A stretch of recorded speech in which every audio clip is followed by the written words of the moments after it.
Hello, family. How's everyone doing today? I hope everyone is doing well today. Let's talk about it, family.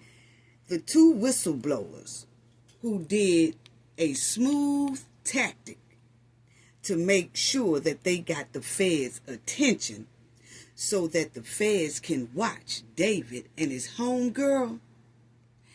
And their smooth tactic worked because now they are indicted. Yes, so we're going to talk about that, family, and Mahogany Jackson. Let's talk about the update that they have for Mahogany Jackson and the Birmingham 8. The Birmingham 8 is trying to slide out of accountability for what they did to Mahogany Jackson. So we're going to talk about that as well. And then, of course, Cardi B was found not guilty. We're going to do an update on that and talk about that. Snoop Dogg's update and more hot topics. So we got a lot of hot tea in here today, family. But y'all already know what we have to do for the ones in the back. This video is under fair use. Copyright disclaimer under Section 107 of Copyright Acts in 1976. Allowance is made for fair use for purposes such as criticism, comment, news reporting, teaching, scholarship, and research. Fair use is a use permitted by copyright statute that might otherwise be infringing. Non-profit, educational, and personal use tips the balance in favor of fair use. Yes, fair use. All rights and credits go directly to its rightful owner. This video is purely for fair use, opinion, and entertainment. Enjoy. And we also want to add that everything in this video is alleged. Yes. Want to say hello to everyone. Thank you to the chat. Thank you to the chat. The chat be on fire. Thank you to you, everyone. Please subscribe to the channel if you are not a subscriber already. Please hit the like button as well before you exit out of this video. Just help a sister out. Just click like. It's free, I promise. Hit subscribe. It's free, I promise. Won't cost you a dime. Not even a penny. So, I want to tell the moderators thank you for all the awesome work that they do in the chat and things like that. Thank you to the replay gang in the house. Thank you so much. Thank you to the people in the comment section because that means a lot, because the comments makes the video as well go into the algorithm. So y'all just make sure that y'all hit that like button for your sister and show a sister some love. Now, let's go to Mahogany, okay? Because we have been trying to get more information on Mahogany, and they are really not putting it in the news, but by us being here in and out and around the state of Alabama, we do have some credible sources that do say that her trial should be coming up the end of this year. The judge also, when they had a hearing a couple of months back, mentioned that she was going to try to have some of these Birmingham 8 in trial before the end of this year, which most likely will be about November, December. So we hope to be seeing that because we definitely will follow Mahogany's trial. And these 8 are also trying to use that some of them are not competent to stand trial. Okay, that's what some of the lawyers put in, and they've been having them tested, trying to get a scapegoat, a way out of being fully held responsible for Mahogany's demise. Okay, so that's what some of them are trying to do. So some of them are trying to pull that backyard Barbie and Ken okey doke by trying to use not competent at all.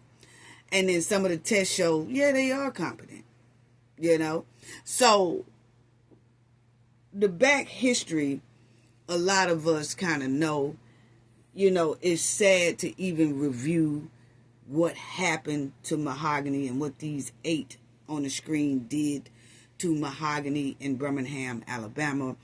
Totally disturbing the way they did this lady in the house, on the streets, and everywhere else, okay? And they lured her to an apartment, all 8 of them, and they just did the unthinkable that you can really think of. The crime was unbelievable. And they, they wailed on her, they essayed her, they also pulling her outside, humiliating her. They videoed the whole thing. Then they took her to a dump site, the guys did. They R-worded her and then piled her in the head and left her up under a mattress, okay, in the dump site, thinking that no one would ever find her, but she was found, okay? Somebody snitched and told, and they knew exactly, the police knew exactly where to locate her, and they did. And those 8 was arrested and has been put in jail, and they have been in jail ever since with no bond. Now, as y'all see, when they had her in that apartment, Mahogany did text for help. And she texted her mom and said, hey, I'm being kidnapped, okay? So 6 of the 8 suspects charged in connection to the kidnapping, SA, and deletion of Mahogany Jackson are set to appear in court. They are set to appear in court. Now, this one was in March 2024. When they did this article, but we have been in contact with people in Birmingham. We have been going to Birmingham trying to get information, and the information is her trial should be starting the end of the year. They are really not publicizing it. I think that's just how Alabama has it because of the way this here whole matter was done. And they're not trying to have a whole lot of publicity about it at all. So it's almost like it's a little hush-hush for the trials of these 8. But we're going to stay on top of it. Of course, they're going to have to do the trial, but I don't think a lot of media is going to be allowed inside of this trial. Okay, not like it is in other trials. Alabama kind of keeps it tight-knit, so they will only pick certain news media to cover it, and then they'll have to report on it, and then we'll have to get from them what happened, because they really not letting like the social media influencers and things like that in that courtroom for real, so anyway, in February 2024, Mahogany Jackson, a 20-year-old woman from Birmingham, Alabama, was, y'all know that, T'd and R'd and subsequently deleted. Jackson was taken captive on the night of February 24th and was, windmilled on repeatedly for several hours. Okay? And these are the 8 right here, and Mahogany is in the middle. They did her so wrong. And so her mother said, they showed my daughter no mercy. All 8 suspects would be facing capital deletion charges. Okay, so that's what Alabama is looking for, capital deletion. And as y'all see, I'm gonna show y'all some pictures of these here demonic souls in the courtroom, and they was acting like nonchalant. Okay, like they ain't got a care in the world. Now some of these here backyard Barbies and Ken trying to pull the okey doke and try to say not competent. No. Take your punishment straight up and hardcore in that trial, because these trifling backyard Barbies and Kens were unhinged when it came to Mahogany. They were. Y'all definitely didn't take the time to give Mahogany no type of a way out when y'all was doing y'all trifling behavior. But now they want a way out and are a more lenient trial by saying not incompetent. Okay. But no, we not hearing that. We definitely not hearing that at all, because they deleted Mahogany in a strategic way. They lied. They covered up their crime. All that. They videotaped it. They laughed. They came up with a plan to hide what they did. They lied all over the place. When the police came to the apartment that they lured Mahogany in, the chick, TG or Tyg or whatever, who stayed there, she was a part of it too. She was acting like, oh, she was here, but she left. Yeah, she left after she was just brutally beat up. And then she went with the boys, took her with them. And that's when they took her off to this dump site, did what they had to do to her, then deleted her. But the point is, the chick act like she didn't know where Mahogany was, like she hadn't seen Mahogany and all that. So when you say that they can't understand and they can't comprehend what's going on, or you're trying to test them to see if they know what's going on, yeah, they do. I call cap. Because it looks at the video, oh, they had all the sense in the world of me. I mean, enough to know that what they are doing. That's my opinion. They covered up this crime so deeply. They tried to pull a Cabo 6. But see, Alabama showed them different. Alabama showed North Carolina how it really supposed to go. How quick you really supposed to apprehend backyard Barbies and Kens like this. And Alabama did that. So they did all that to Mahogany. And now all of a sudden they want a way out. No. But these are the pictures of these backyard Barbies and Kens. Look at here. Look at here. Look at here. And see, my thing is, look at here. Let me say this right quick. Because I really want to say this. Because when I looked at these pictures, I said, who is doing their hair?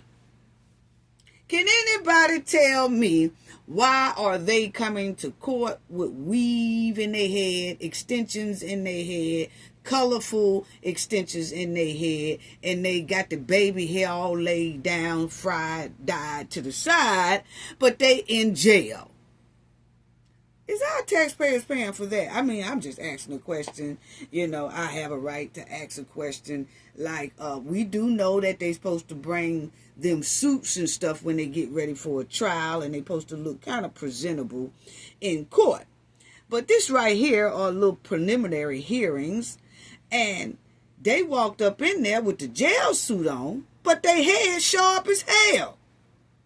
What's really going on? How is their hairstyles look better in jail than it did when they was on the streets? Right before they got arrested, their heads was looking slapped through. Their heads was looking about terrible when they first got arrested. Yes. Remember? Hold on. Let me show y'all something. These heads don't look tight. These heads don't look tight. She had to set it off. Queen Latifah look. Yes. Look at this one over here. Like she ain't seen a hairdresser in a good year. Okay. So, this is how they was looking when they got arrested. And after they have been in jail, they got the best hairdos they ever had. How is this so? I'm just asking the question. Because we want to know where the tax dollars are going. And I just want to know. They got all these colorful extensions and all that stuff, And I'm just trying to figure out how these backyard Barbies got their hair done. Like they just left a salon. Yeah. Look at this one haircut. They was looking slapped through. Look at this chick here now, head. Look at her head, family. Now, they was looking, they wasn't even thinking about getting their hair done before they got arrested. Because they was backyard kings and thugs. They didn't think about getting no hair done. All they wanted to do was set up people, jump on people, bully people, and all that. But then, when they got in jail, they have gotten the best hairdos ever. Make it make sense. Make it make sense. Now, is Baby D doing their hair?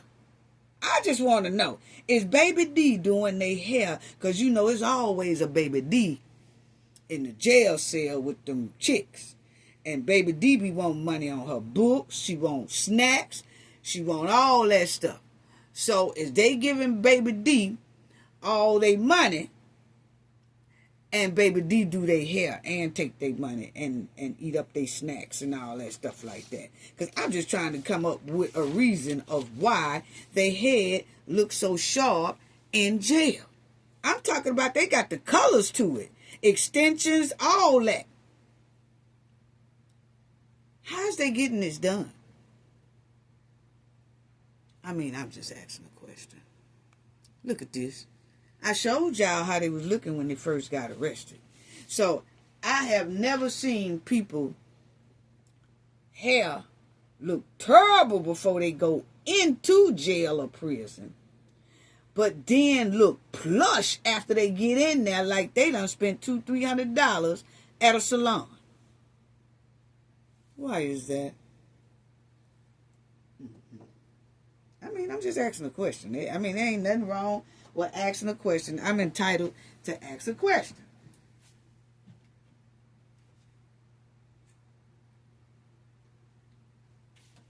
I just had to pause because I'm still trying to. If anybody think that they know, write it in the comment section or write it in the chat.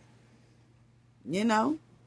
Because I can understand if they was going to trial. I know at trial they try to bring them some clothes like a suit or outfit or something like that to wear to trial.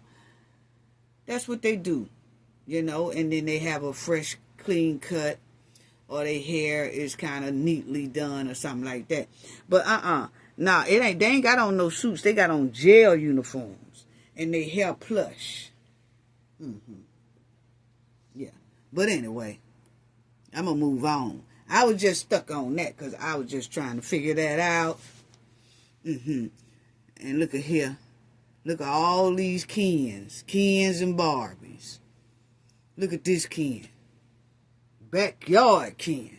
Yes. Look at him. Now see, his hair looked better too as he was in there. Because I just showed y'all how his hair was looking when he got arrested. Now pay attention to his face, family.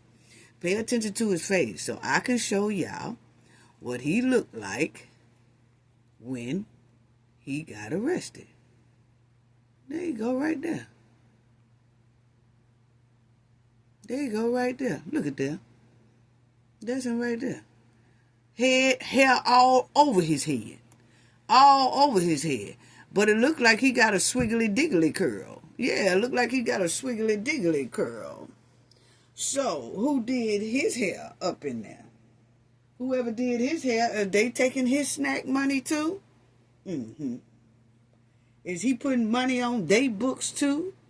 See, it's funny how they get some act right when they up in that jail.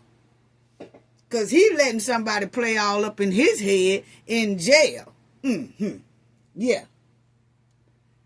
How is that? Why you mean mugging? Look at her hair. Y'all know her hair was looking straight through in the picture I just showed y'all. Yeah. So, anyway, these backyard Barbies and Kens, okay, as y'all would see, it says 7 of the 8 defendants charged with the deletion of Mahogany appeared in the Jefferson County Court. Okay, today, this is a while back, but it's Giovanni Clapp, Blair Green, T.G. Lewis, Sanaya McCall, Jeremiah McDonald, Brandon Pope, and Ariana Robertson appeared before the judge, Davis. Okay, these offenders, they face capital deletion charges in the demise of Mahogany Jackson, okay? Now, during these motions that they had, they was trying to say that Blair Green, that he is competent to stand trial, okay? He was trying to say, guess him and his lawyer was trying to say he's not. And then, as y'all will see, through a mental state test at the time of the offense, was reordered after Green initially refused. So he did a competency test, and then he wanted to refuse one. The first one shows that he is competent to stand trial. And then I guess his lawyer or him or somebody wanted to reorder one, but then he refused. He kept refusing them, but they did it anyway. But it all shows the same thing, that he is competent to stand trial. Okay, so ain't no scapegoat for Mr. Blair Green at all. And then you'll see T.G. Lewis, yes, competency. Hers is okay as well, I feel, because I don't know. Then again, I can't say, because they said that her defense submitted a motion. Well, hers was done privately with an attorney before the judge, okay? So they did turn in her test that she took to see if she's competent to stand trial. And they didn't discuss hers out in the open the way they did Blair. Blair, they did it out in the open and said he is competent. Hers, TG, that's the one who basically was the mastermind of this whole thing, because it was her apartment that they had Mahogany in, just, you know, against her will and doing what they was doing to her. Okay, but this one here, her test results was discussed privately with the attorney before the judge. Okay, so you really can't say if hers showing either or. But the way she was acting on video when she was doing what she was doing to Mahogany, she seems okay to me. Okay, but they just trips me out how they tries to find any type of scapegoat after a person has done what they have done, committed a crime, a terrible crime, and then they try to find them a way out. But the victim that's no longer here didn't have a way out. Make it make sense. Anyway, and Sanaya McCall, her defense submitted a motion to exclude the autopsy photos. Y'all see what it says, the G autopsy photos. And y'all know sometimes I have to kind of blur over some words and things like that because of, you know, how YouTube do sometimes. But anyway, her lawyers wants to exclude those autopsy photos, and they arguing that no.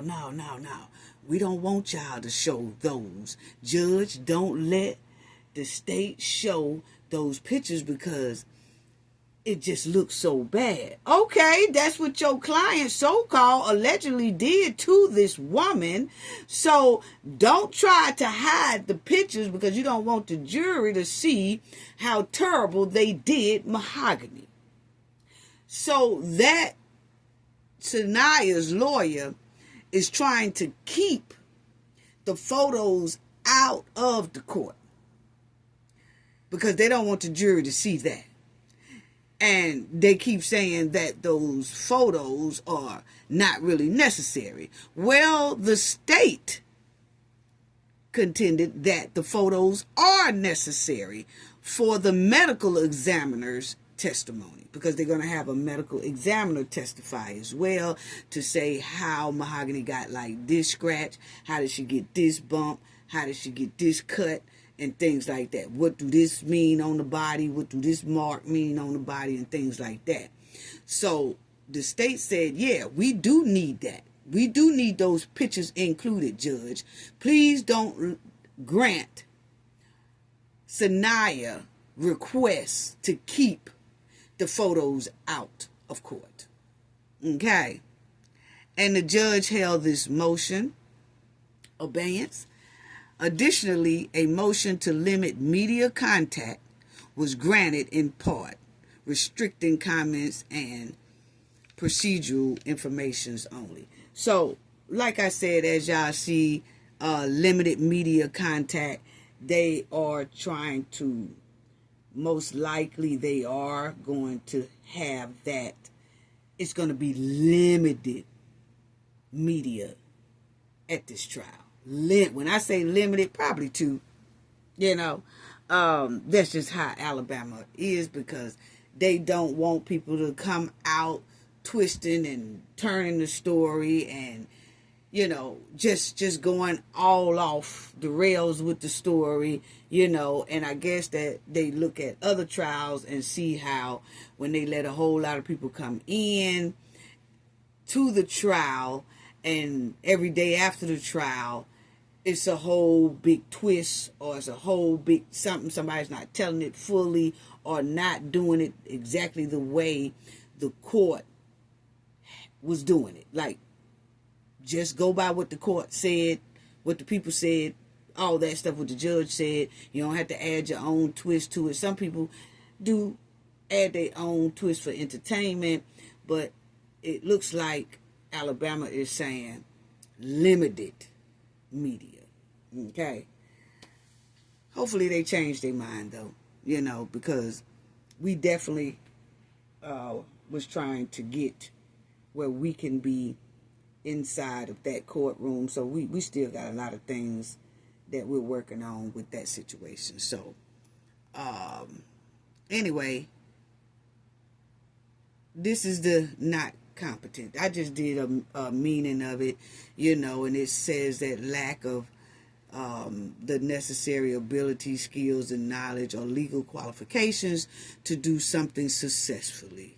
Okay, this is what they are trying to say for a couple of them, the Birmingham 8, like they are not competent. But so far, we heard that Blair is competent to stand trial. Okay, they really didn't release the rest of them.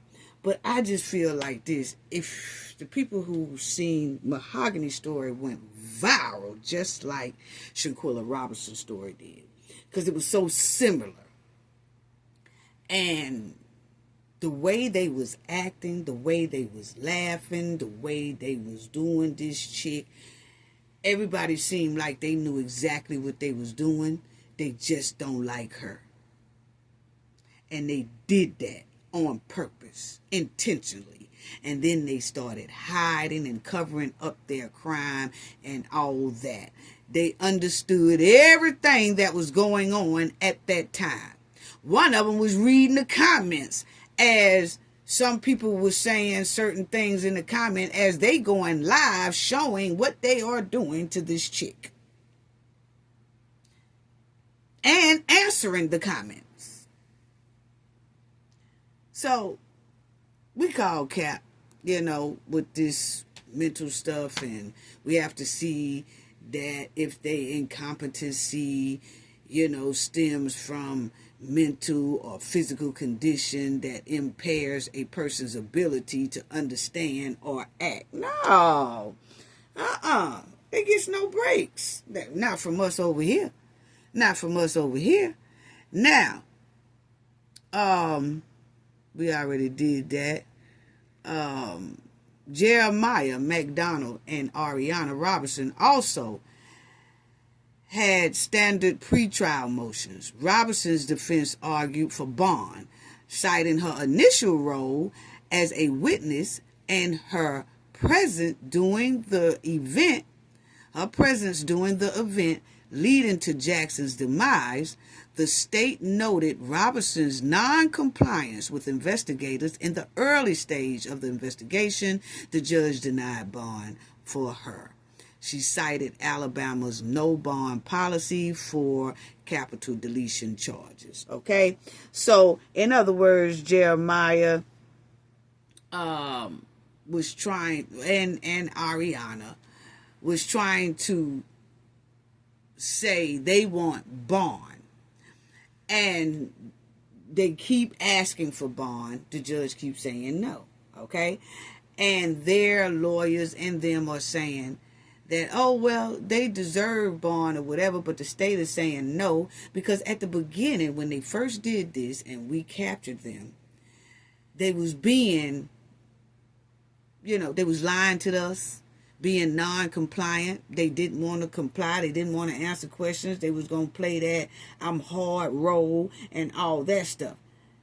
And it probably wasn't until they got in there and started eating them hard-ass grits and that burnt-ass toast that they started saying, oh, well, I know how to talk now. I'm cooperating now. Yeah, you probably are cooperating a little bit to try to get some time knocked off you. But at the beginning, you was very, very nasty. And you didn't want to tell us what we needed to know to help this case along and to help the family of Mahogany Jackson. No, y'all wasn't doing that. See, y'all was acting bad as hell. Y'all was, I don't know what happened to her. I ain't had nothing to do with that. I don't know.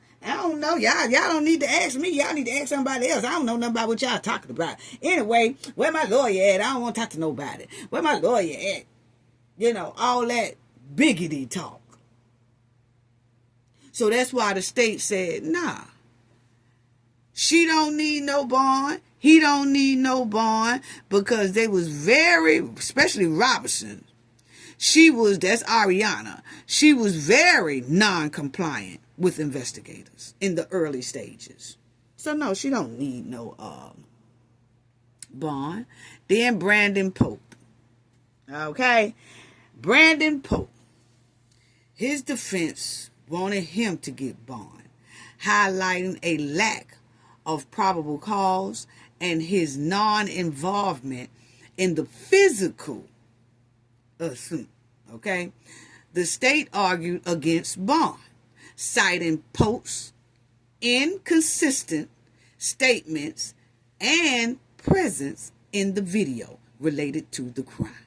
Yes. So he was being very hard-headed at first too.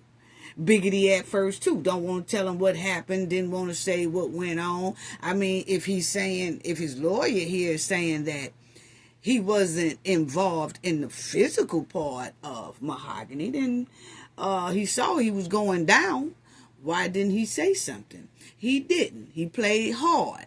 They got these old no snitch rules. I ain't saying nothing, I take what you give me. I do what you get. Then all of a sudden, like I said, when they go to eating them hard-ass grits, or most likely don't even get to eat the hard-ass grits because Baby D and a big old Jerome done took it. So now they want out. But the judge said no. She said no. So, she cited the same policy that she did for the other ones. As y'all see, the judge denied bond, citing Alabama's no bond policy for capital deletion charges. Okay? So now the judge did express she intends to try at least one or two of these cases before the end of the year. So she tends to try one or two of these cases at the end of the year. No, it don't look like they are all going to do it together. You know how like Young Thug and them, they had the RICO trial. It was about 4 or 5 of them doing it all together in one courtroom. They was all in one courtroom with their separate lawyers. Don't look like that's going to happen here, because they all are requesting separate trials. Okay, they want separate trials. They don't want to be joined in with the other ones. So I guess they think they got a better chance of getting off if they just do it by themselves. That's what it's given. Okay. So as y'all see, the judge says she will do at least one or two of these cases before the end of the year. Okay. And the 8th defendant, Francis, he had his a couple of months ago, his hearing. They keeping that one hush-hush too, family, because we really don't know how Francis' hearing went, if it even happened at all. And it's given that he probably didn't pass his competency test, okay? And so in that case, it stayed kind of hush-hush. So we'll see, but we hoping to see this something in this trial somewhere along the lines. But my thing here with these 8 backyard Barbies and Kens, some of these demonic backyard Barbies and Kens tried to use all kind of excuses so they really don't have to face trial. When they was plotting on Mahogany and putting they planned a demonic game to lure her over there, to delete her, it tells me that their brain cells is working just fine. Because you see that the state said in here that they were being non-compliant. They knew what they was doing. They were playing on the investigators' tops, hoping that the other one ain't talking in the other rooms. So they was playing on the investigators' tops. They still wasn't giving a damn about Mahogany somewhere laying up under some mattresses that they put her up under at her demise. Powder in the head, R-worder, windmill donor, kidnapped her, all that. But they were still acting hard.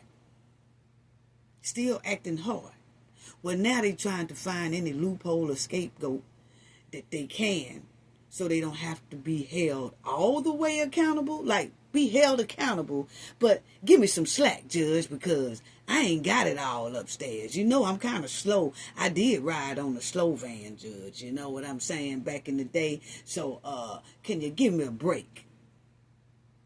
What?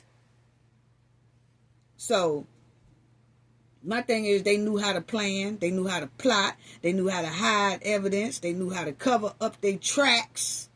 They knew how to work social media to record this disturbing attack. Laugh, shouting folks out in the comment section, bragging about their little so-called gang and all this stuff. They showed no mercy to Mahogany Jackson. Their mind was working just fine to me from the video I saw. It was just a demonic mind.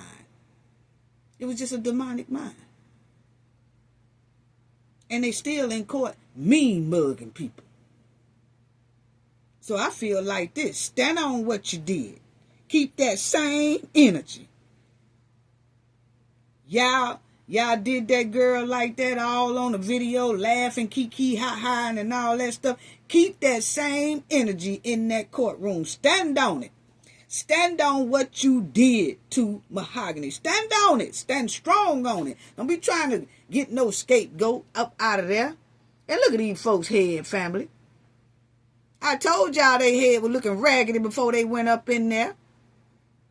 And she looked like she didn't even really have nothing on top of her head. But then she walked in there and they head looking plush. Why is that? I'm just asking a question. That's all. I'm just asking a question because them hairdos just throw me for a loop. I was like, man, who bringing them weed?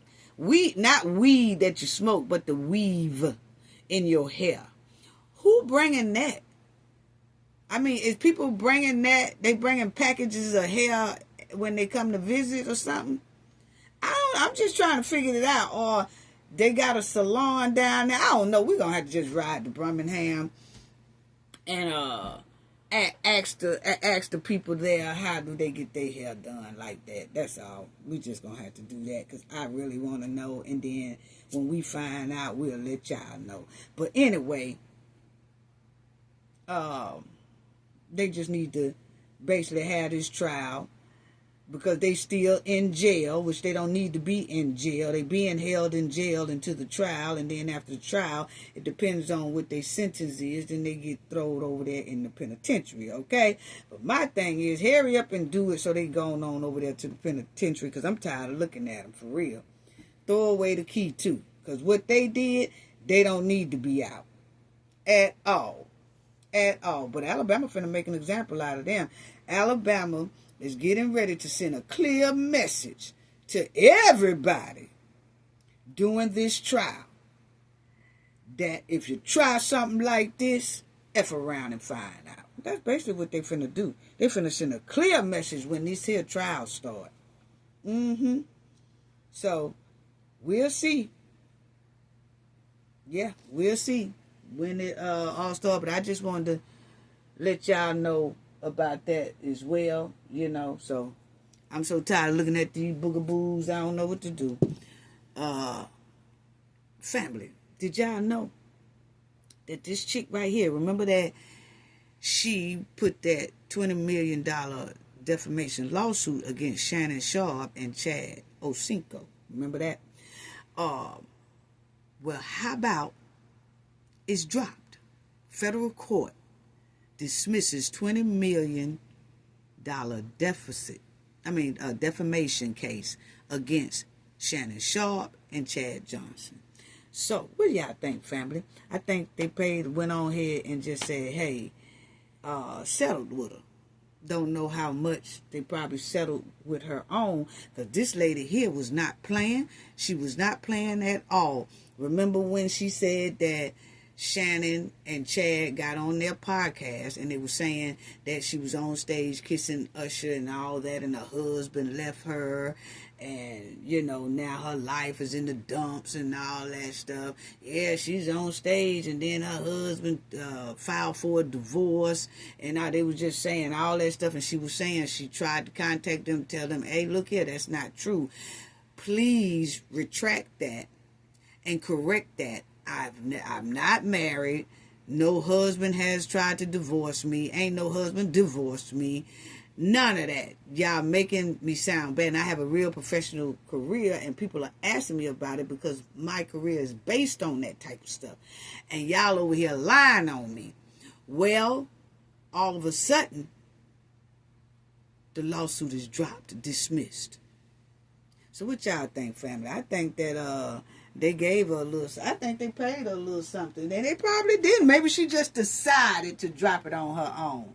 I don't think so. I don't really think so. So, I wanted to show y'all that too, because I meant to tell y'all that a couple of weeks ago.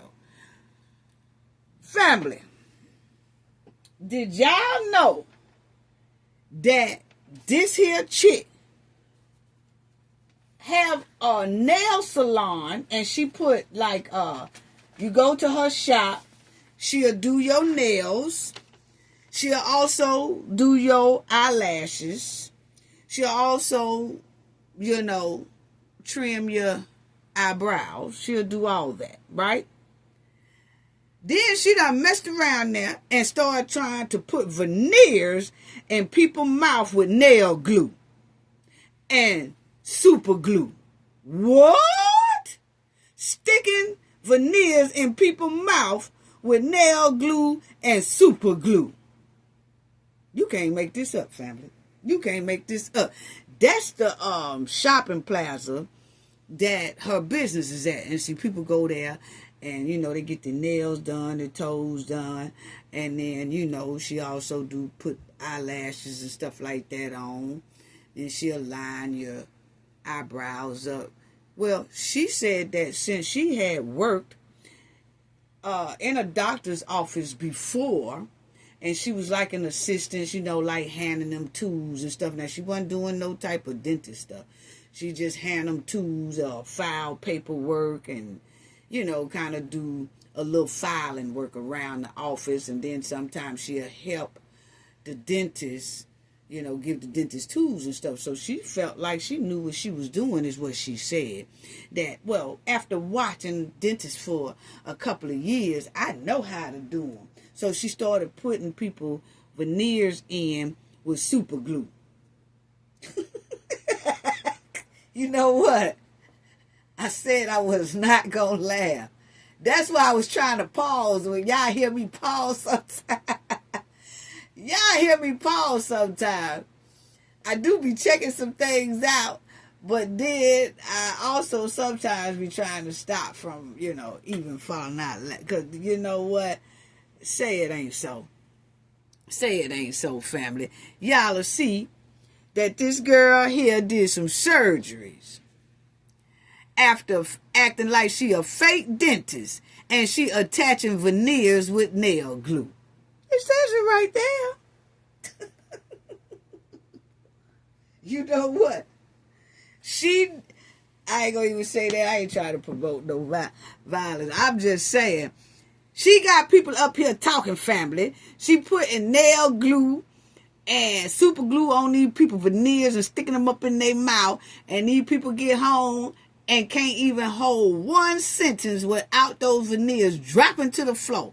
And they have to pick them up and put them in their mouth. Can you imagine, like, you think that, okay, I got me some veneers done, and then you run straight to the club and getting down, and as soon as you go to talking to somebody, your whole teeth fall out, hit the floor, and you have to pick them back up.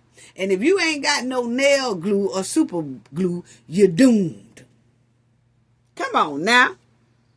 You will be the laughing stock of that club.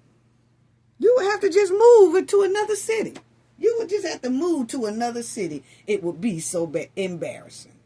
Come on now. But anyway, family, this chick done played dentist around there up and through Florida and having people come to her business. And this is it. Tap in beauty bar. Yes, tap in and get these veneers, and then when you tap out, you going straight to the emergency room because you all swole up in the mouth and all that. Yeah, so you tap in here, and when you leave here, you're going to have to check in to the emergency room because that's exactly what a couple of people had to do. They said their mouth was just jacked up around that joint. Yes, fooling with this fool.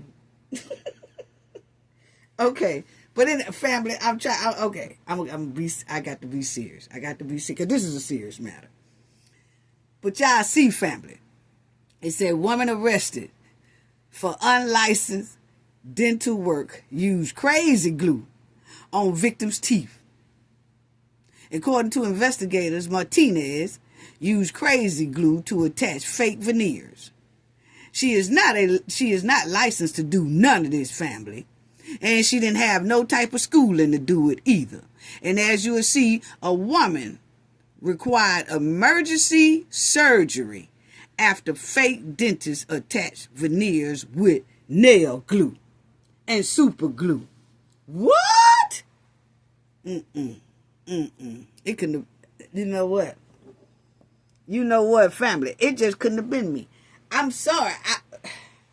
First of all, family, when she said she do veneers, and I walk up to her spot, and this is what's on the outside of her shop: nails and eyelashes and eyebrows. It don't show nothing about a teeth, nothing about a tooth or teeth that she does. So I'd have been like, that right there is a red flag within itself. She ain't got nothing on here that say dentist. And then when you walk in there, you don't see no type of dentist rewards or plaque or, the educational background or the school they went to. You don't see nothing but nails, fake nails, acrylic nails, rhinestones. Well, she putting rhinestones on these folks' veneers too. I'm just asking the question because she was doing everything else she wasn't supposed to do. Putting people veneers in with some damn nail glue. She ought to. Anyway, 35-year-old Emily Martinez advertised her veneer inserting service on social media at a massive discount compared to other conventional dentists practice under the name. Okay, so she was cheaper than everybody else. And you see why. She was using nail glue to put that stuff in people's mouth. And most likely the veneer she made was holding on by super glue. And where was she getting them from? Or was she ordering it like off a line, like Temu and all that stuff? And she went to Temu Teeth. And then she started looking it up, and then she ordered a whole bunch of fake, like denture teeth, and started telling people that they good veneer teeth. I don't know. I'm just asking a question. Family. But anyway, she done gave them folks them Temu teeth.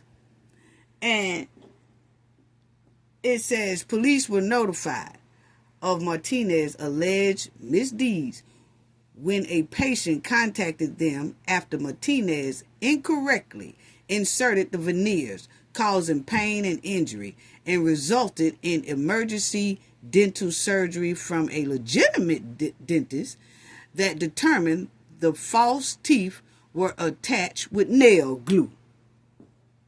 What?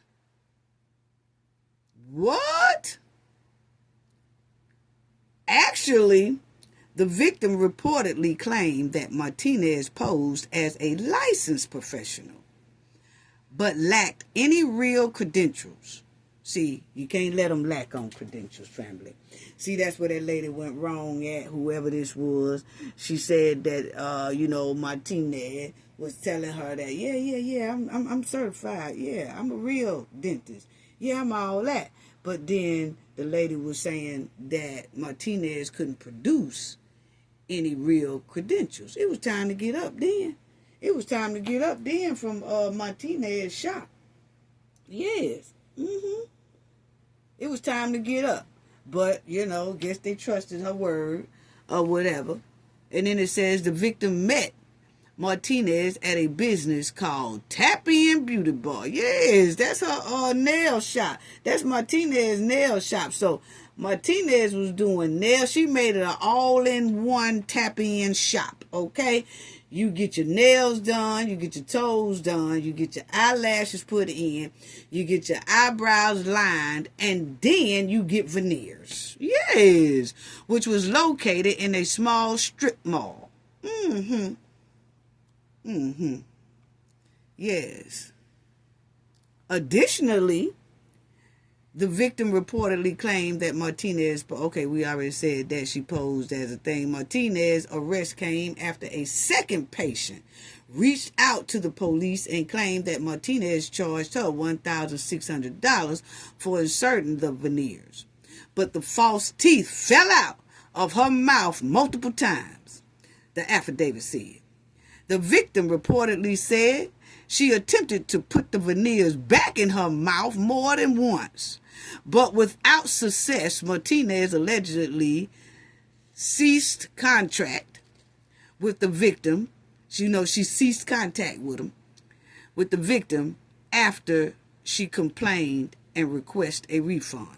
So, what Martinez did was when this lady here started calling Martinez, this chick here, telling her, hey, look here, now these teeth keep falling out my damn mouth. Every time I speak, they fall out. Every time I talk, they fall out. Every time I just open my mouth to eat, they fall out. So I'm going to need you to give me a refund because something is not right. And then my mouth is sore and all that. Well, Martinez then stopped any type of contact with this lady.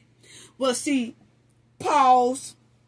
Because, see, that's when I would have been going up to that shop. I'm sorry, family. Now, you just go up there and talk to her. I'm going to put it that way. You go up there and talk to her and catch her when she open and she call herself doing some nails and all that stuff. And I'm coming right up in there with my teeth in my hand. And me and her going to have a nice, long conversation. And I'm coming out of there with my money. I'm sorry. You just ain't going to just dupe me like that. You just not going to play on my top like that. You going to take my $1,600 and everything is gone wrong. I'm a big embarrassment, first of all, every time I talk. I'm embarrassed because they falling out. And then you gonna ignore me like you ain't put these damn super glue ass teeth in my mouth. Oh, no. Nah, we got a problem. But anyway, family. So, she did that. So the police did arrest Martinez and charged her with a scheme to defraud, and was later also charged with 4 counts of practicing dentistry without a license. And this is what she was doing. Yeah, that's a police report. Yeah, incorrectly applied veneers. That's a police report. Now, they said she would put them things in your mouth for about $1,200, okay, per tooth. So she was charging folks $1,200, family, per tooth. I'm trying to know, she couldn't have been, because that lady said that she gave her $1,600 for her teeth. You know? So I guess sometimes she was hitting people up for $1,200 per teeth. I guess that's if some people have like their teeth missing or something like that. And she would say, okay, I can put your 3 good teeth back in for, it'd be $1,200 a tooth though. You know what I'm saying? She probably was doing it like that. And then she'll take some super glue and them fake ass teeth she got, and she super glue them together and put nail glue on them and then stick them in their mouth and cover that gap that they had. And they walk out that door, and by the time they get down the street and go to talking, the shit fall out. That's what it's giving. You know what? Let me go on, family. But now, the real cost of teeth for real veneers supposed to be like $3,000 for the whole smile and up. So, I don't know. But anyway, the point is, Martinez here got over on everybody. She did. And that sign was a clear red flag. You know what I'm saying? So, she need to get some real long prison time, my opinion, for playing like she's a dentist and jacking up people's mouth. Because that's a serious crime, my opinion. Because nail glue and super glue, they tell you on that packet, don't swallow it. Don't put it nowhere near your mouth. Because you might wind up in the emergency room. Here she is doing it just on purpose and putting them in people's mouth. That stuff has got little toxic in it to where it can make you real sick. Severely sick. You know? So, yeah, I think she needs time. I really do. You know? Because people will have ongoing health problems and all that stuff. And the people that she did that to, some of them said they had to do emergency surgeries.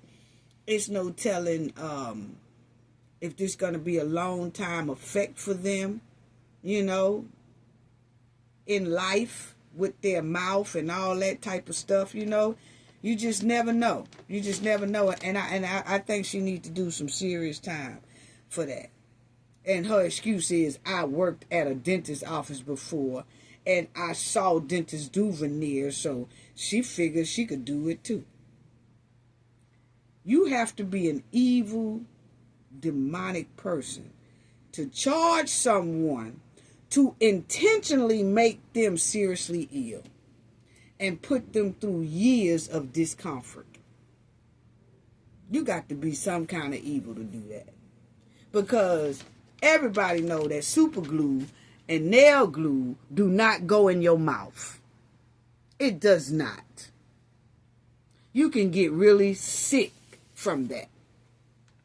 And she just didn't give a damn. She did it anyway. And then when the people are sick or complaining or whatever like that, then she gonna holler, ignore you, basically. Ignore you, because that's what they said she was doing, ignoring the people. So,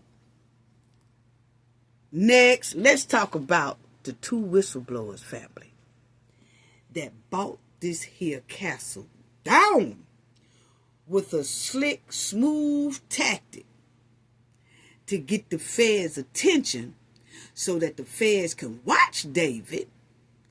And then they knew that once them feds started watching David, that David was going to soon be in trouble. And he did last week when they slapped them indictments on him and arrested him. Now, let's talk about it, family, because I kind of wanted to know, how did the feds really start tracking David. And so y'all know how we do it. We started going back or whatever. But the thing is that they said people was complaining about David for some years, but they was kind of being ignored. So these two whistleblowers got a chance to be able to pull a smooth tactic to make sure that what they say couldn't be ignored. See what I'm saying? I'll show y'all in a minute, family. Yes. So, yes, these two right here, the two whistleblowers, blew their top down. Yeah, really did. So, you had a pastor, and then you had another dude named initials RH. I'll tell y'all his name in a minute, okay? But anyway, the whistleblowers had to go to court because old David here and his homegirl would not pay RH. RH right here did a job for that pastor, that fake pastor right there. And the fake pastor wouldn't pay that man. So what that dude did, RH, is he filed a complaint and he wanted the rest of his money that David owed him. So during this here court trial, RH and another pastor got up on that stand and started saying, hey, look here, David run a cult over there. Them folks don't be half getting paid up over there. He be using them over there. It's a whole lot of traffic look like to me going on over there and all that. So they started telling during the testimony. And because it was a federal court, you cannot ignore what some of these people were saying. So then that made them have to pay attention to what these people were saying and then start watching David. Oh, yes, honey. Oh, yes. Check it out, family. Check it out. It says here, the ministry watchdogs said red flags surrounding the pastor for years before indictment. So it's a lot of pastors that call themselves ministry watchdogs. They were asking questions to the federal government and to different people, to the police. They was reporting them like, hey, this man here got a lot going on. He bought an $8 million home. He did this, he did that. Can y'all check into it or whatever? And maybe they was checking into it, but just wasn't letting the people know. Okay? But the thing is, and they was probably watching them and being a little slow about it. But when this trial came down 2024, and those two whistleblowers started telling stuff on the stand, you couldn't ignore that. You couldn't. So, this is what happened, family. Now, David Taylor said he went into ministry as a result of he was a teenager and he was running that gang life. And then Jesus had appeared to him in his dream at 17 years old and told him, hey, I need you to help the people and do right by the people and preach to the people. So he said that's what made him go into that ministry. And then he said that when he started doing his ministry, he had got rid of drug rings by dismantling them. He stopped all kind of slave traffic, and he broke all that up. He said also the blind eyes was open, meaning that people who were blind, he healed them and then they could see. And then he said he also brought the lame walking to walking, like people who was in wheelchairs and things like that. He healed them and then they off and running and was drag racing around this joint because of how powerful his prayers are, okay? And then he also said that and the dead being brought back to life. He said he could bring the demise back to life, okay? So this is what he was saying that he was doing. So, let me say this too before we get into those whistleblowers. They said despite the federal charges, Fox 13 confirmed that the church's prayer line remains active. Calls placed on Thursday were still being answered by workers on the other end.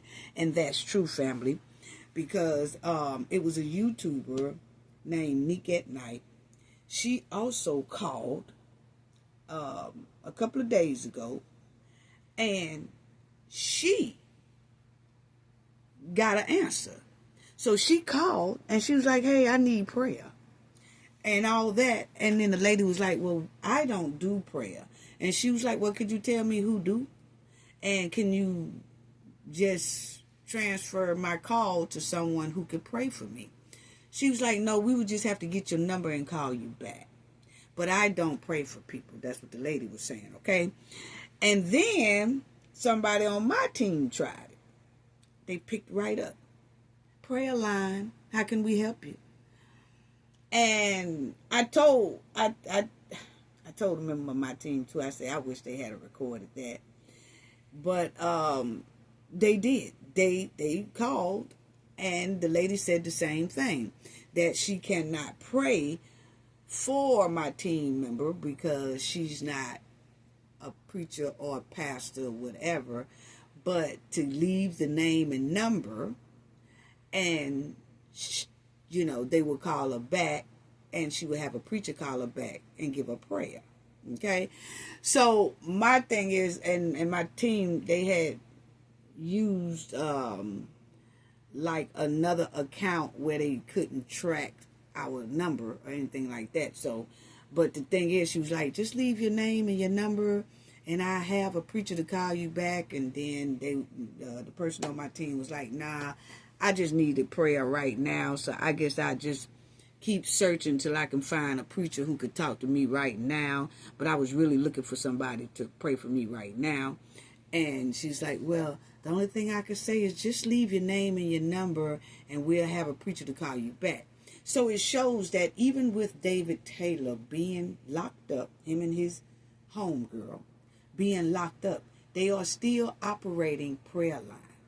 Now, what we didn't do, and we thought about we should have did, was ask them how can we donate to see if they're still taking money. So we'll probably try that. But we want to know, is they still taking money? Even though with him being, they raided his spot in, over there in Massachusetts or something like that, Michigan. They raided that spot. Then they raided the one in Florida where his homegirl was and all that. So we want to see, are they still collecting money? And from the looks of it, if they're still answering phones as if they're praying for people, they most likely are still taking up donations. So why is that operation still operating? Because it's already been considered a fraud. But anyway, family, so you'll see, so the Fox 13 people did the same thing that the YouTuber Nick at Night did, and the same thing that we did. So Fox 13 called, and they still answering the prayer line. Nick at Night called, they still answering the prayer line. A team member of mine's called, and they're still answering the prayer line. So they're still functioning. And they shouldn't be. They really shouldn't. Okay? So it says Fox 13 reached out to the FBI field office to ask whether other church locations remain operational and whether more potential victims are still working under these conditions and answering the phone lines. Whether more potential victims. I'm sorry. So they asking like, okay, these people are still answering the phone lines, and in the indictment it says that these people was being worked with no pay, forced labor, and all that. So are these people still working under those type of conditions, and this man is in jail? You know, him and his homegirl. They are in jail right now, but why are these people still answering the phone? Because the indictments say that the majority of the people who are answering the phone are free workers, volunteer workers, not getting paid, none of that, being used, being dogged out. So I don't think they got an answer from the FBI, but most likely the FBI is probably looking into that now that the news people has brought it to their attention, you know, because we didn't, when they answered the line, we didn't call no FBI nothing to say, hey, look, they still answering the line. Are these people still being used and worked for free and being forced labor? You know, we didn't do that, but Fox 13 said they did. So as you'll see right here, June, this is it, family. This is where the lawsuit and all that stuff came in, and how the whistleblowers did that smooth tactic to bring David and his homegirls ministry down. Okay, so in June 2022, Creative Design and Build filed a mechanics lien in Missouri, okay, St. Louis County, against Kingdom of God Global Church for $91,900. You might as well say $92,000, okay? Creative Design and Build claimed it provided service to remove and rebuild a deck and staircases for the church, but was only paid about 15% of the $108,000 it was originally owned. Okay, so they was owed that $108,000, and they was only paid about 15% of that, and then David wouldn't pay them no more. So that's when they flopped down a lawsuit on them. Okay, so according to the lawsuit, the Kingdom of God Church approached the prop company in February 2020 about designing, manufacturing, and selling a substantial stage prop configuration. The original design cost about $680,000, but changes requested by the church increased the budget to $1.2 million. The court documents alleged. Okay, over time, more changes to the stage construction were allegedly ordered by King of God Church without paying the agreed to installment payments. The price eventually ballooned to over $2.2 million, movie props rental claim. Okay, so they never paid these people, and their people did the work, right? So then that's when those people took them to court and put down a lawsuit because they wanted their money from David's church.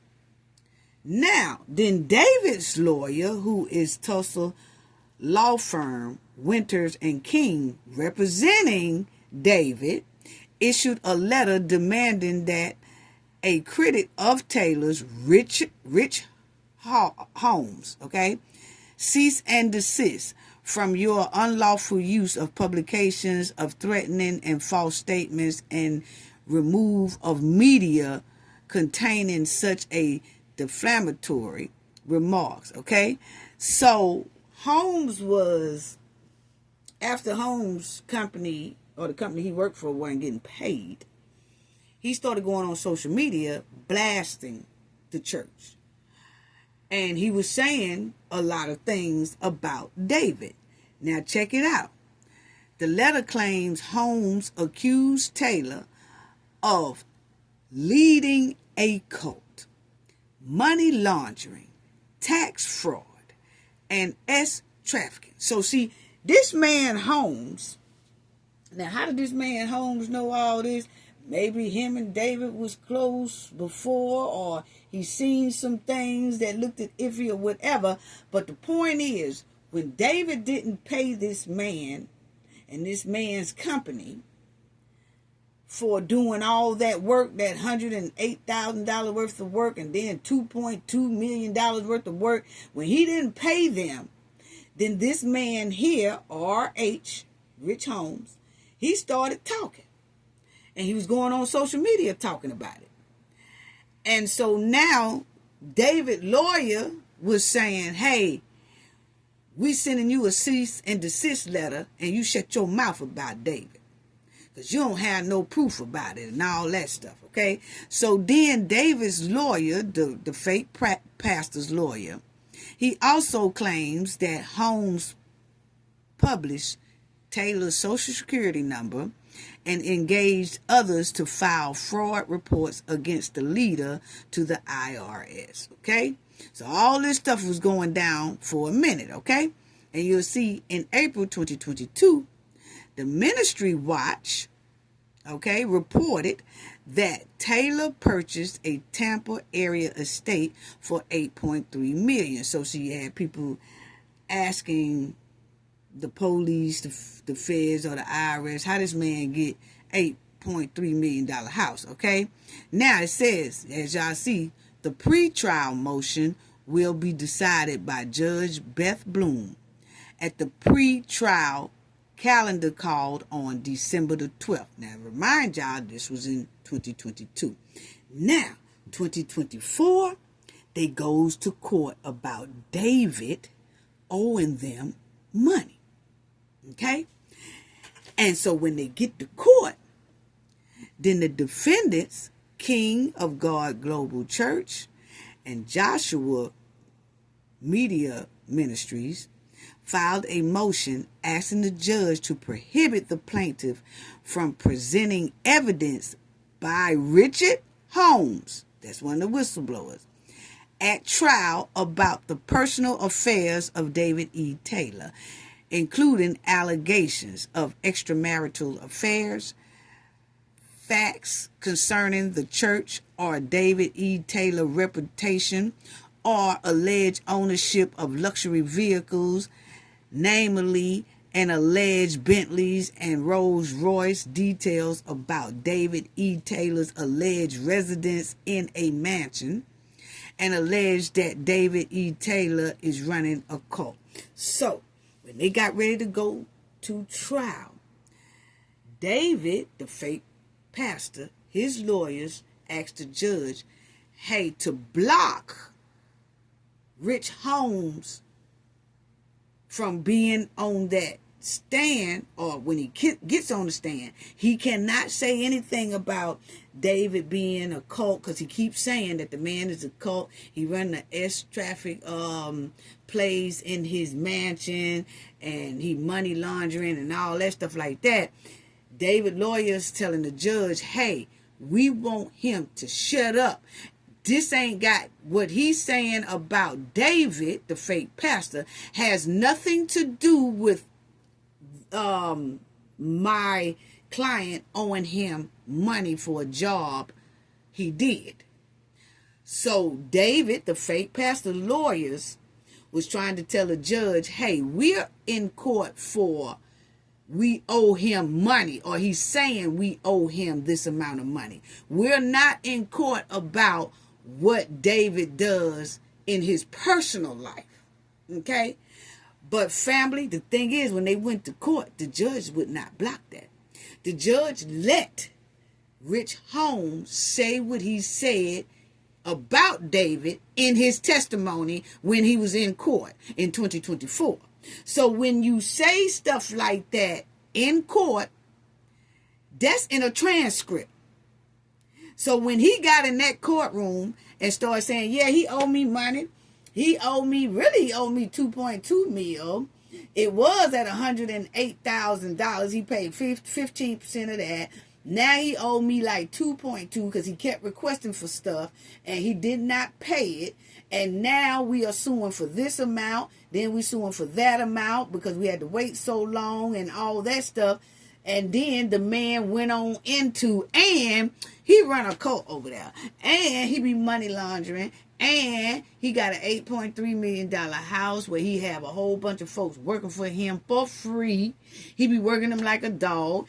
And he doing all kind of stuff. They doing SA up in that house. All that stuff, Judge. So see, Rich Holmes, added all that stuff in his testimony. And it went on paper. So when you put something like that on paper in federal court, the feds can't ignore that. So that's what made the feds then start having to pay close attention to David and his homegirl. Because this man done sat up there in a federal court and said all that in his testimony. So, this is how it went. So you see, they argued that evidence about Taylor's personal affairs and reputation is just irrelevant, you know what I'm saying? And that introducing such evidence would be unfairly, prejudicial to David. That's what they're saying. But, and then David's lawyer was saying, if y'all let him say all this stuff, that would mislead the jury.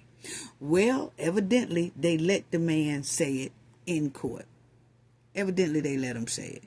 Because you will see that the court transcripts from that federal civil lawsuit over the movie set may shed some light on how many people could have been impacted, okay?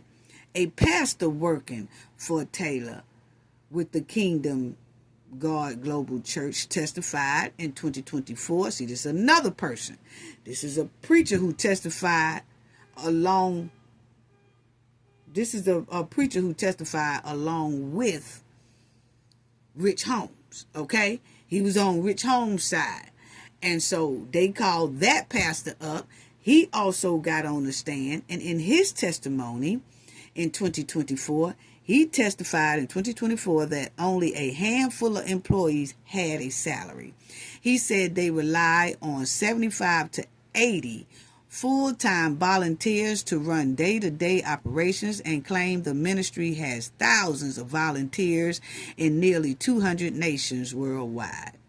Okay? Another volunteer, this is another person, volunteer, testified during those proceedings that 75 to 80 people worked at the call center and that they were not getting paid and they was being treated wrong and all that type of stuff right there.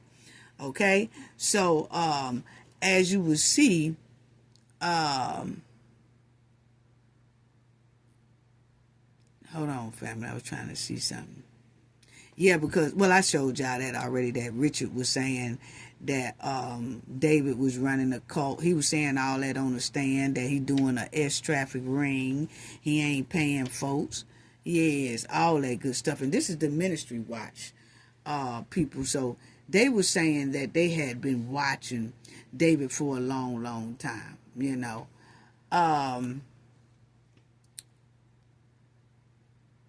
As y'all would see, the federal prosecutors alleged that Taylor and his ministry, they took about $50 million in donations since 2014.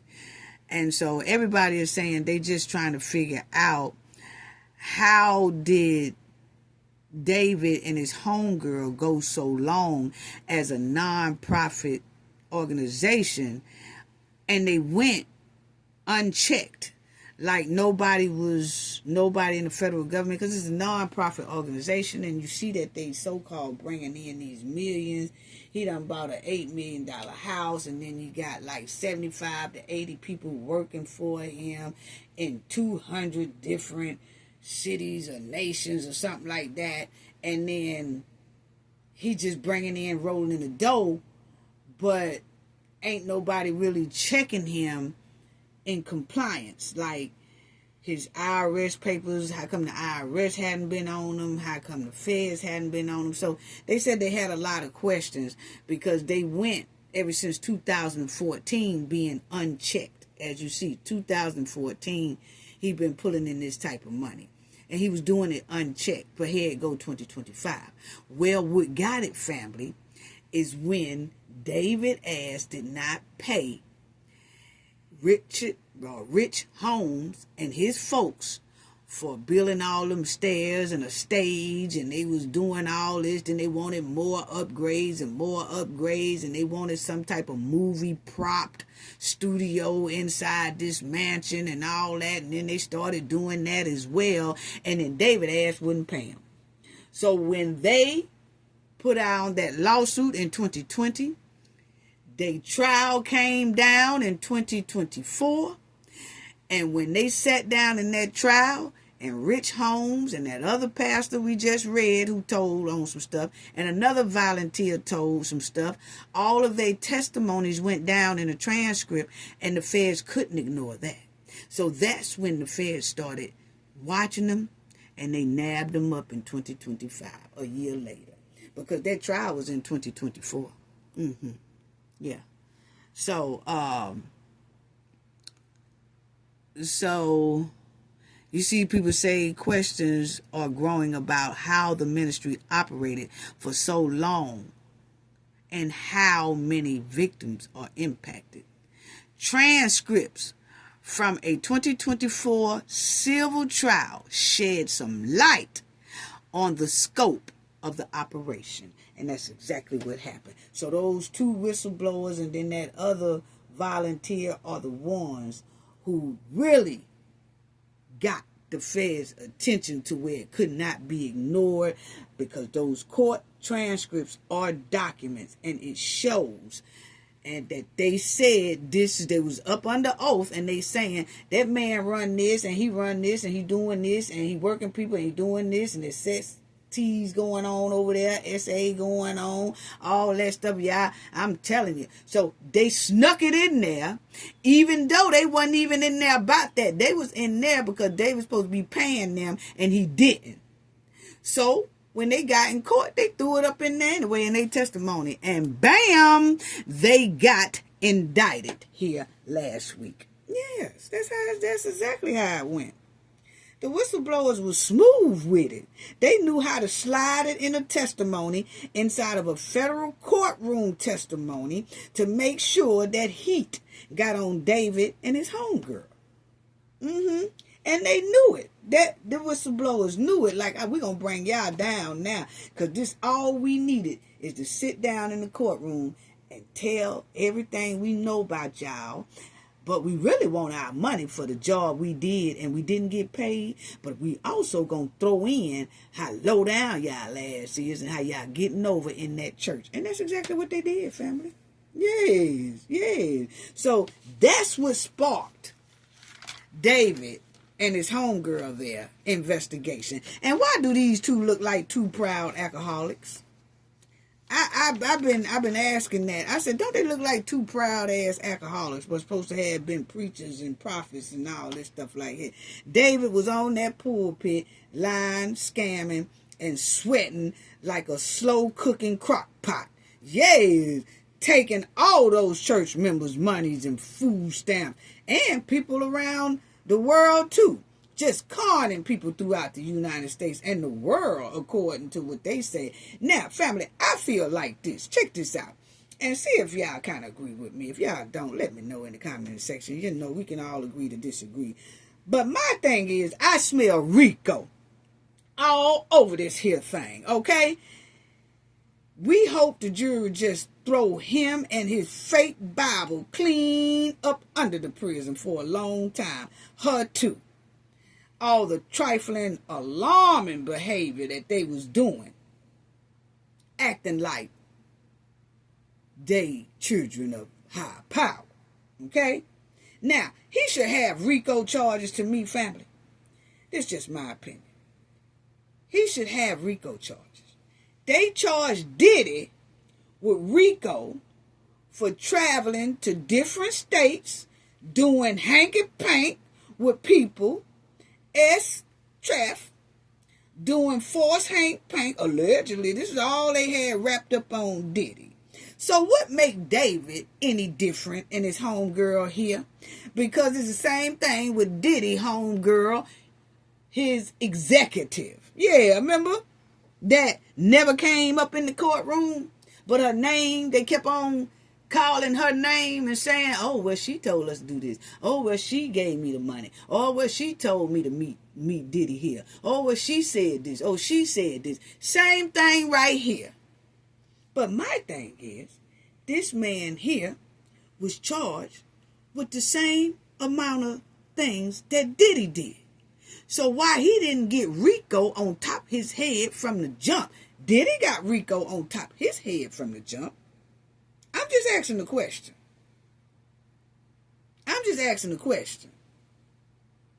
because he was traveling from North Carolina. That's where he got arrested at. He was traveling from North Carolina, Tampa, where his mansion at, Michigan, where his organization is based out of. They said he was doing forced hank pank. He was having other people bring him women.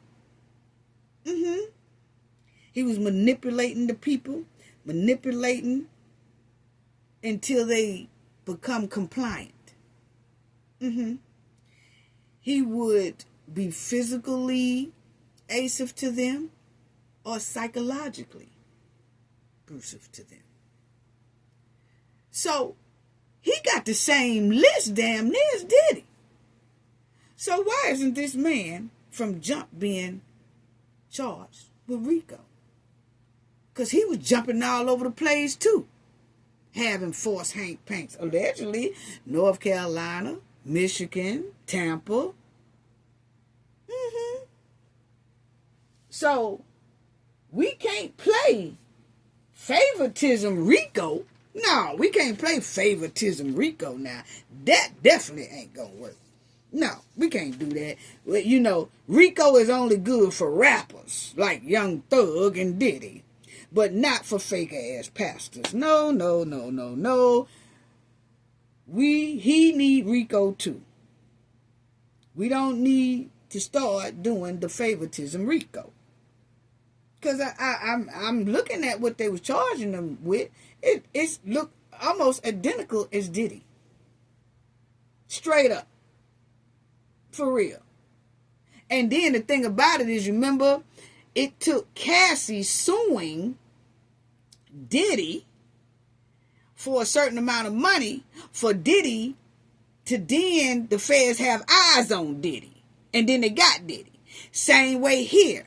It took the Rich Holmes and his company to sue David, this man on the screen. It took them to sue him for the feds to start watching David. And then they got David. It's basically the same thing. Yeah, basically the same thing. If y'all look here, I'm going to show you. Check it out, family. The same almost thing Diddy was at. He got 10 counts, including conspiracy to commit forced labor. Remember they were saying that about Diddy and his company, okay? Cassie and all of them, okay? Then it says money laundering conspiracy. Yeah, it's saying that about Diddy too. According to the Department of Justice, okay? They was all in Tampa, Florida. They was all in Michigan, North Carolina, everywhere. Okay? Now, check this out. The victims was even physically punished or psychologically punished if they didn't meet Taylor's money demands. Okay? But you notice that some of the people say that Diddy was doing physically harm to Cassie and some of the other chicks and all that kind of stuff, threatening the people and all that stuff, just like this here man doing too. Okay? And then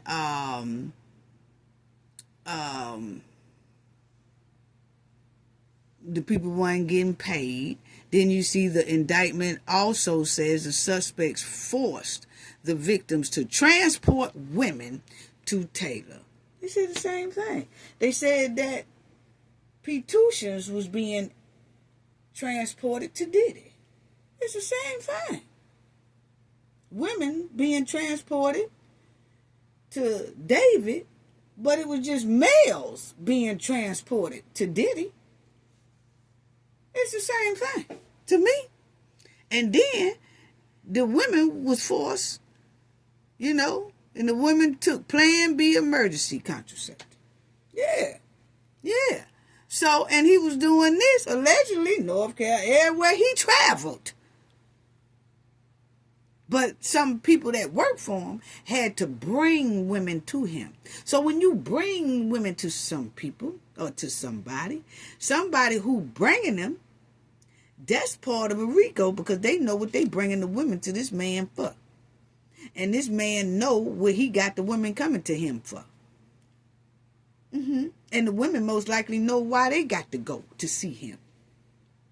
I smell Rico. But they keep saying he's indicted and he got such and such counts or whatever like that. I'm waiting to see if he's gonna have this case gonna be upgraded to Rico, because it's the same thing as Diddy. It's the same thing. Wow. So that's all I'm saying about that. Now, can anybody tell me why is this man running around that pulpit with this bootleg Michael Jackson jacket on? Our prayers go to Michael Jackson. Salute Michael Jackson. But my thing is, why is this man on that pulpit running around looking like a bootleg Michael Jackson jacket on? Why is that? See, this was a clear sign right here that congregation should have ran up out of that church and never came back. This man is on the pulpit trying to dress like Michael Jackson. And he 4X too big to be doing that. See, everybody can't wear everything. Everybody, when you see somebody in something, sometimes it may not look like that on you. Because he's sitting up here looking like Bookman. But my thing is, why was this preacher up here with a bootleg Michael Jackson jacket on? Please tell me. Unbelievable. Unbelievable. Look at here. They should have ran for the hills then. Because I'm telling you, I notice everything. I compares a lot of things too.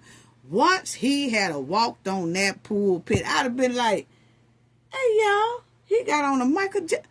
Why has he got on that bootleg Michael Jackson jacket? Oh, it's time to go. It's time to go. He ain't studying about no preaching.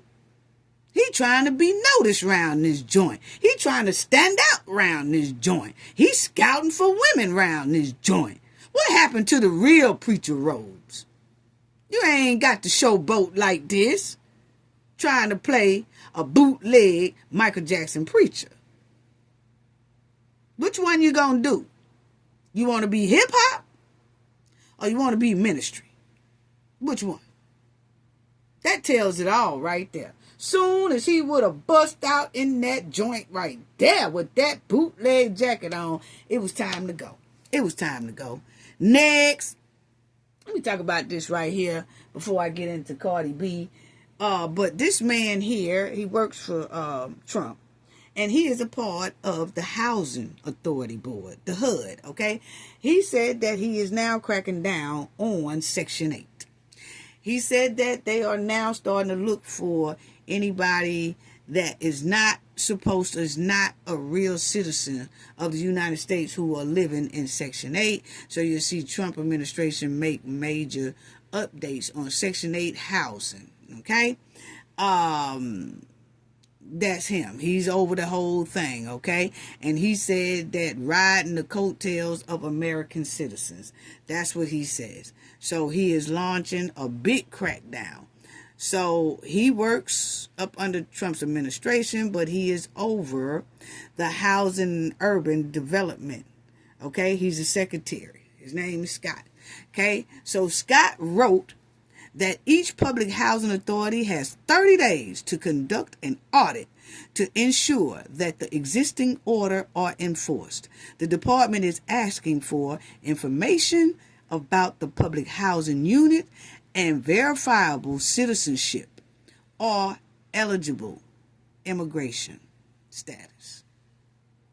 And it says, no longer will illegal be able to leave citizenship box blank or take advantage of the HUD funding housing, riding the coattails of hard-working American citizens, he said. Now, it's some people that they have been saying, it's a lot of women and children all ethnic groups who are citizens. They say that they've been on this waiting list, Section 8 waiting list. They have been waiting about a year or 2 years to get into a house, okay, for Section 8, but it's a big waiting list. And what this here man is saying is that when they looked into it, that city or that state or whatever gave all the Section 8 housings to illegals who's not supposed to be here, but they put them in those Section 8 housing, which left real citizens out with having to wait for a house or an apartment up under Section 8. Okay, so that's what they're saying. I'm just reporting the news. I'm just telling y'all what they're saying, okay?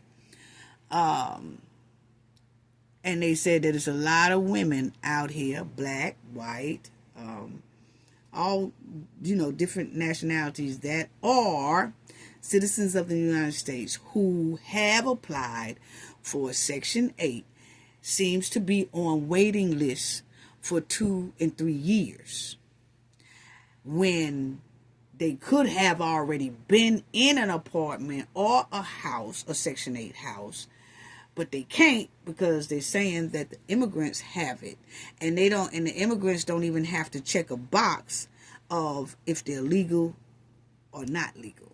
Okay, they just put them on in there.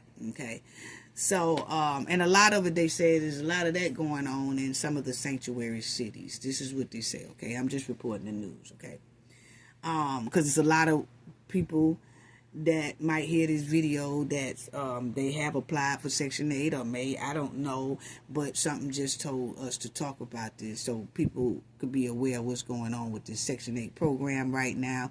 And it's a big, huge crackdown on it.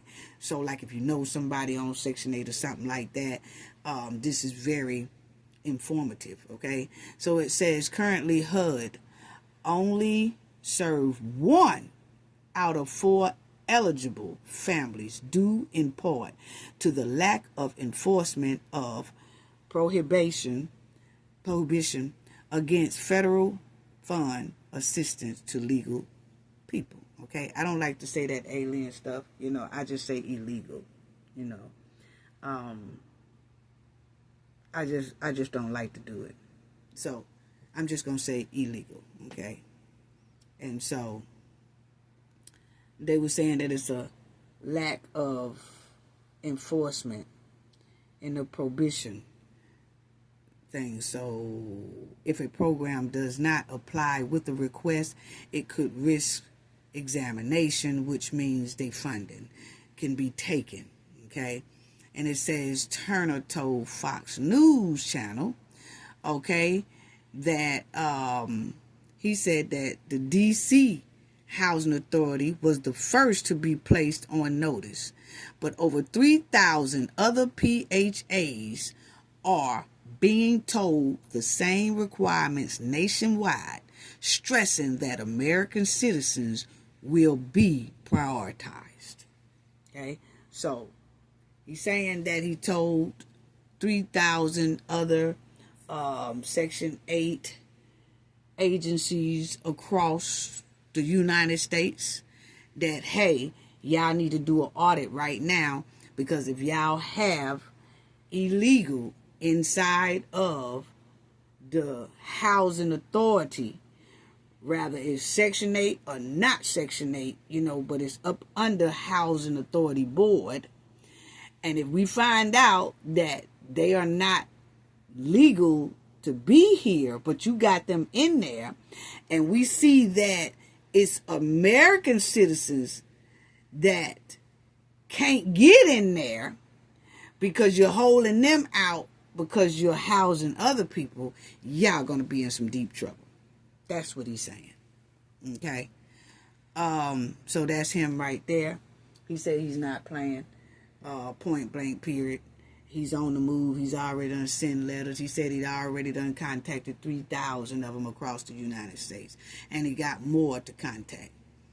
So, next, Snoop Dogg. Let me say this about Snoop Dogg before I go into Cardi B. But they was talking about canceling Snoop Dogg, because Snoop Dogg got on a podcast and he said some things, that he took his grandson to a movie, and the movie had some sexual activities going on, but at such of a young age, because it was a kid's movie, he didn't feel like, and his grandson asked him about it. He just didn't want to talk about that on a night out with his grandkid, and they're having a good time, and now it seems like he have to have a talk with his grandkid. And he said he wasn't feeling that at all, okay? So a lot of people got mad at Snoop and wanted to cancel Snoop and started calling for him to not be on this show. They don't want him on this here program, and they want to cancel him, okay? So now, this is it. It says, for those who are unaware, here's what Snoop Dogg said about taking his grandson to see the Lightyear. It's a kid movie, okay? And this is what he said. He was on a podcast, and he said something about LGBTQ couple and their child in the movie. So it was an LGBTQ couple that had a child in this here movie. And Snoop said he took his grandson to see the movie because it's a kid movie. And then he said that his grandson, he said, my grandson in the middle of the movie, like, Papa Snoop, how she have a baby with the woman? She a woman, he said, on the It's Giving podcast. So he was telling her that that's what his grandson was saying. Hey, Papa Snoop, how two women do that, you know? Now, Snoop said, he said, oh, sure, I didn't come here for this shit. I just came to watch the GD movie. Shit. The movie ain't over yet. I'm scared to go to the movies now. Like, y'all throwing me in the middle of some shit that I don't have an answer for. It threw me for a loop. These are kids that we have to show that at this age. They're going to ask questions. I don't have the answer. Okay? So that's what he said on his show. And then you had a lot of people come out and started saying Snoop need to be canceled for saying this. Okay?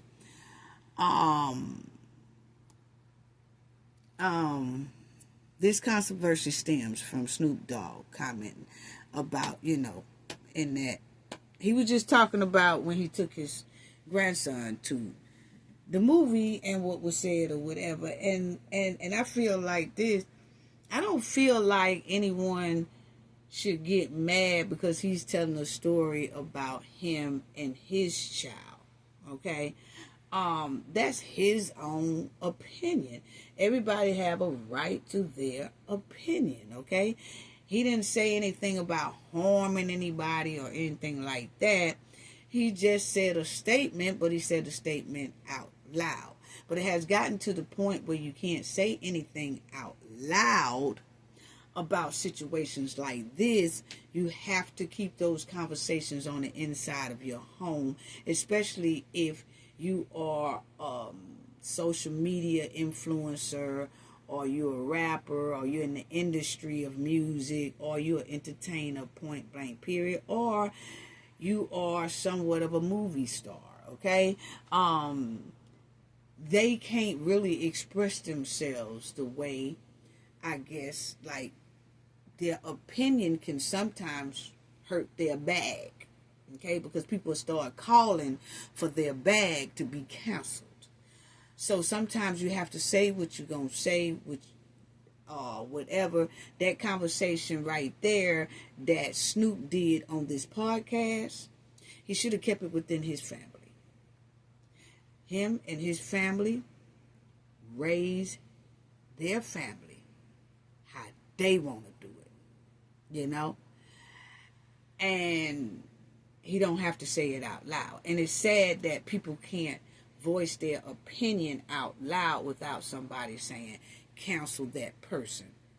Because if I say, hey, my grandchild asked me a question, I just feel like wherever I took her or him, and I didn't feel like answering that question at that time, you know?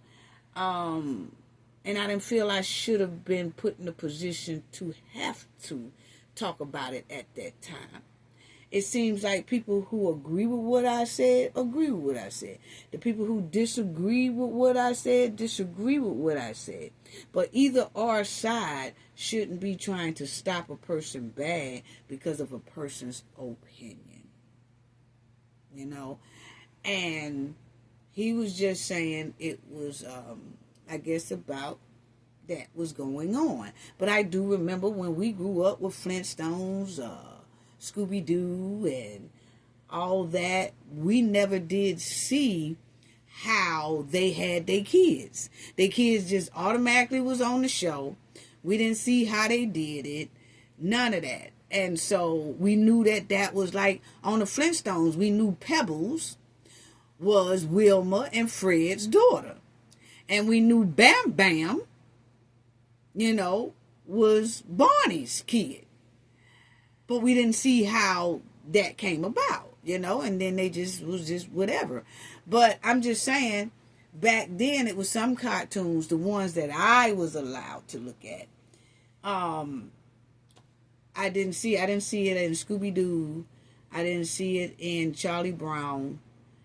I didn't see it in the Flintstones. I didn't. And those was the ones that I kind of watched a lot, Tom and Jerry, something like that. But I just never saw it, you know. And things are different now because it's 2025, you know. But my thing is, that's exactly why when you have your internet on in your house or whatever y'all doing, the kids have tablets and things like that, that's why there's a parental guide on there. And anything that your child tries to click on that your family don't approve of, then you would have to give permission for your kid to watch it. And that's why they have parental guidance, things like that. But in a case of Snoop, you know, he said what he said, but I don't think he bashed anybody, in my opinion. He was just saying, I wasn't ready for that conversation when my son said, Papa Snoop. How that happened? Well, he could have explained it, but he said he didn't want to explain it. First of all, that's his grandchild. That's for his kids, because that's his kid's child. So that's for his kids to do, not for him to do. And he could do it if he want to, because he's a granddad. But he just said he didn't want to. You know, he didn't even want to hear his kid come up with that. You know, hey, how that happened? Oh, man, well, I don't feel like, I don't know. And he just say, I don't know, you know. But my thing is, they want to stop his bag. They clowning on him as if he, you know, or whatever. So, you know, it is what it is. But it says Snoop Dogg has been a superstar for decades. So he knows as well as anyone that whatever celebrities say can quickly get them in hot water. Yeah, it can, and that's sad too. That's sad too, you know. And that's I mean, whatever, you know. It's just like I don't feel that people should bash LGBTQ community, and I don't feel like the LGBTQ community shouldn't bash anyone else if that person is not really doing any harm to them. But making a statement, oh shit, let them go on. Let them go on and talk about that, whatever. You know what I'm saying? Because a lot of people say a lot of things that a lot of people don't agree with, you know? But you don't try to stop their back. Now, if it's racially motivated, this right here was just like, I ain't feel like talking to my son about it. And, you know, it came on the screen, and I was stuck And I was put in the position to where I was either forced to talk about it or not forced to talk about it. So that was Snoop's perspective. He has a right to say that, you know. But nowadays, a lot of people just don't say anything, and it's almost like then you're being censored. You're being made to shut the hell up. Like, you better not say this about this person, or I'm going to snatch your whole bag, or I'm going to try to get a whole bunch of people to snatch your whole bag, and stuff like that. I don't feel that's right.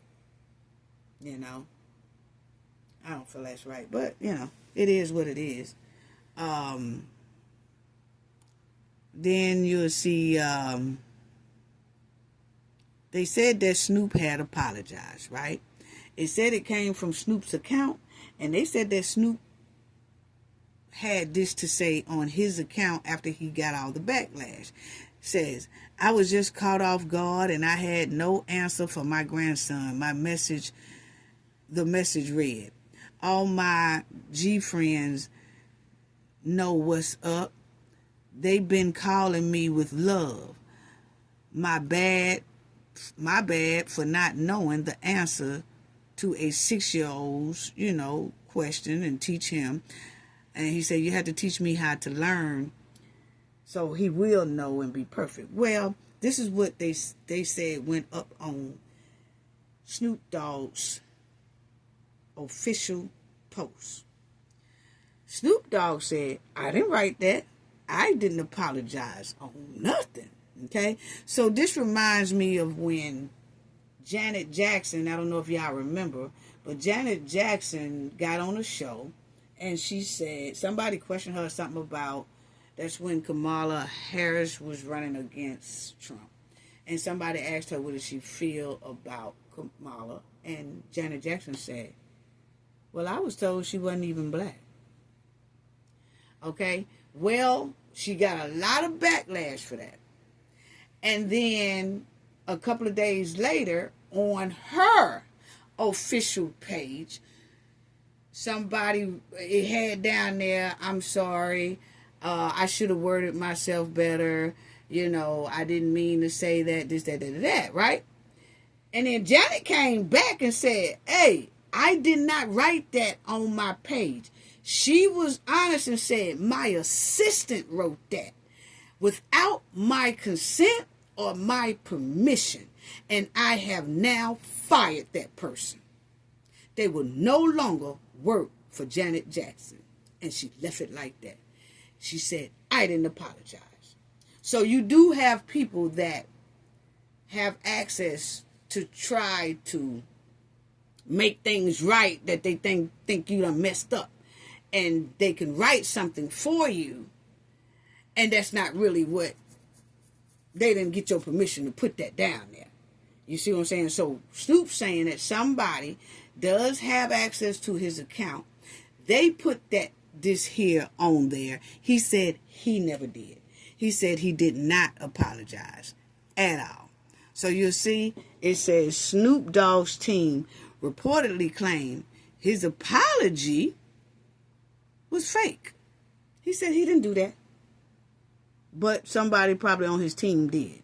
And he came back and he corrected, and he probably is having a conflict of interest with that person who put that apology down there because they didn't consult with Snoop Dogg first.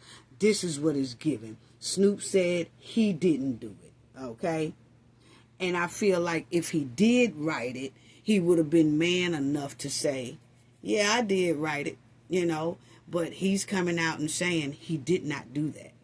Somebody else on his team did that. Okay? So, that's what that is.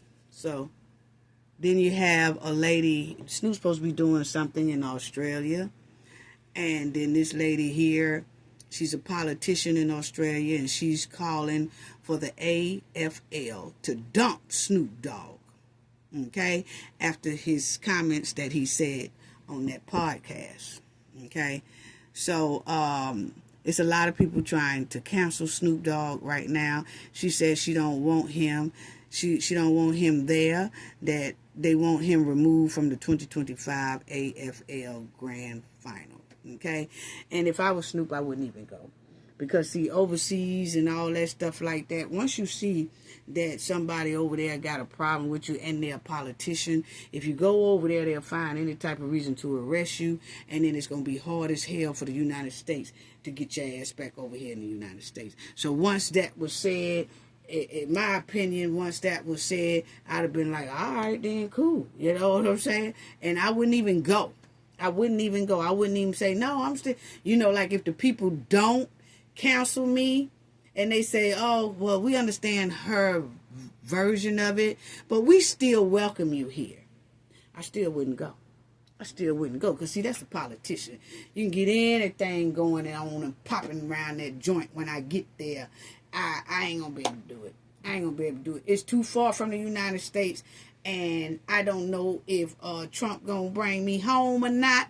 So I'm just going to just stay on here. And I do all my gigs and all my stuff in the United States. Point blank, period. You know, that's just my opinion. That's just my opinion. I don't think you need to go over there. Now, Cardi was found not guilty. Yeah, she was found not guilty. And,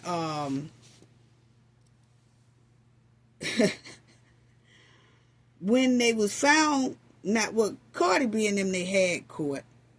And then they said not guilty. So, that's a good thing on Cardi part.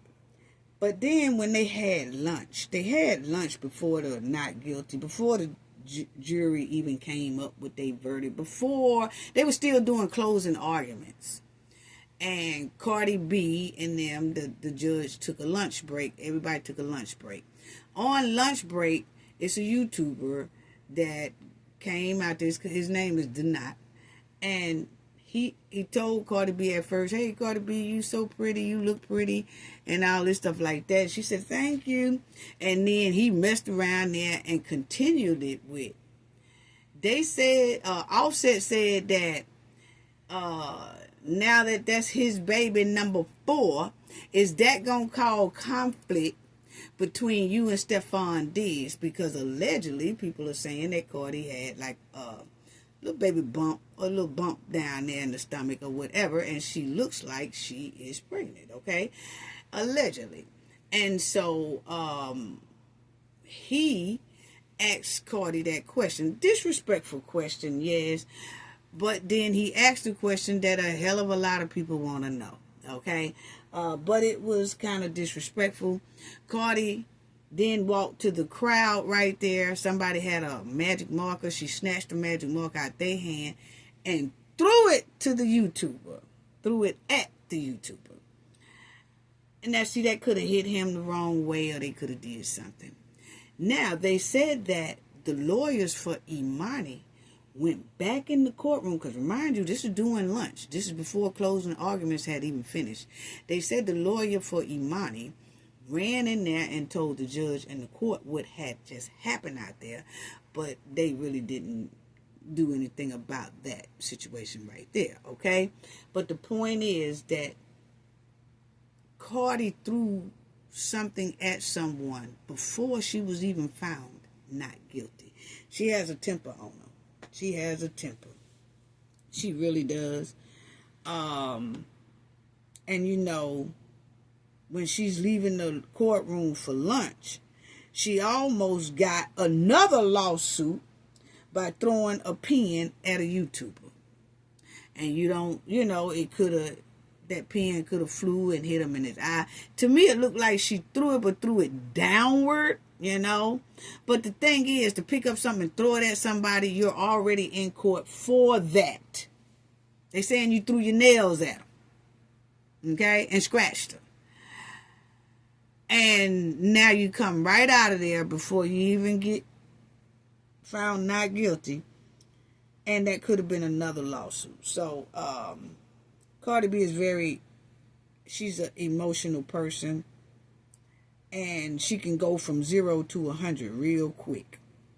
And it's hard for her to control her temper. And she has to do better at controlling her temper. Most definitely. Because this is, okay, so you see that here, and I didn't even have to put any sound on it. It's just right here, walking out. And then the guy says, hey, Cardi, she gonna pick up that pen and throw it. Wham!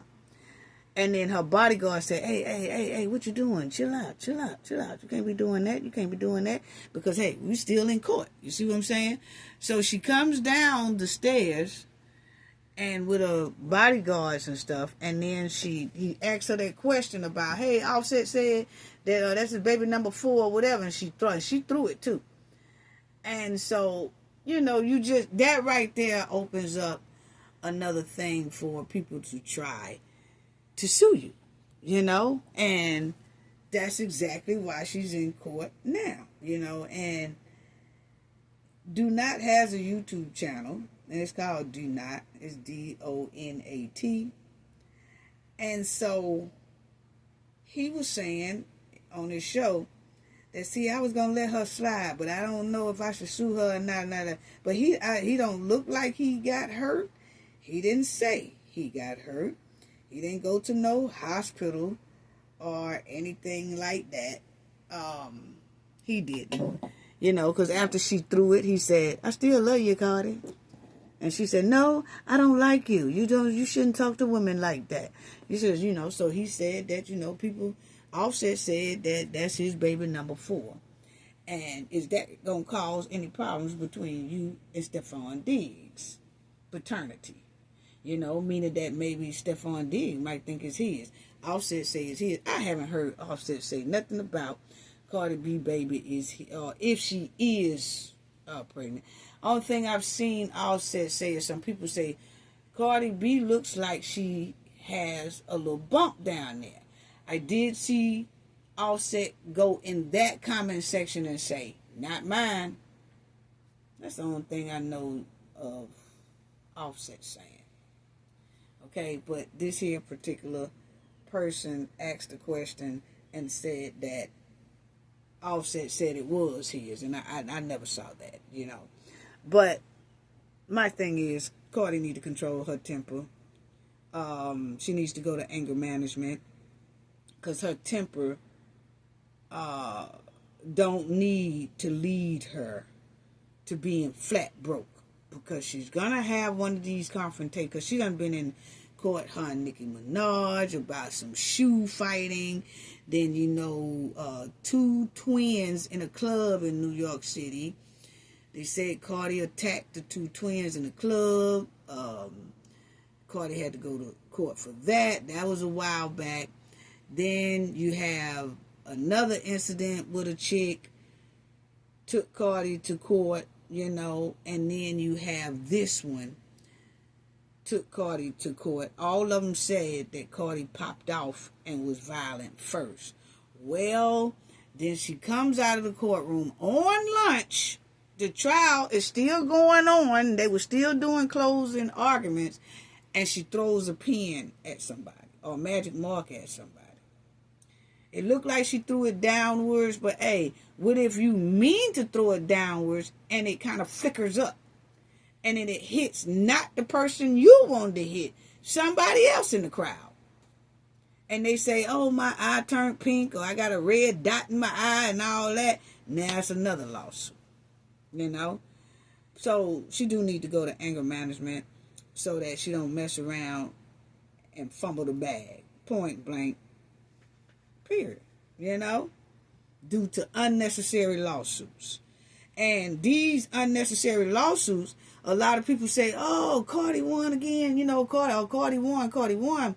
No, think about the attorneys Cardi has. They want millions. They are not no $5,000 attorneys. They be wanting close to $1 million to do some type of court thing for you.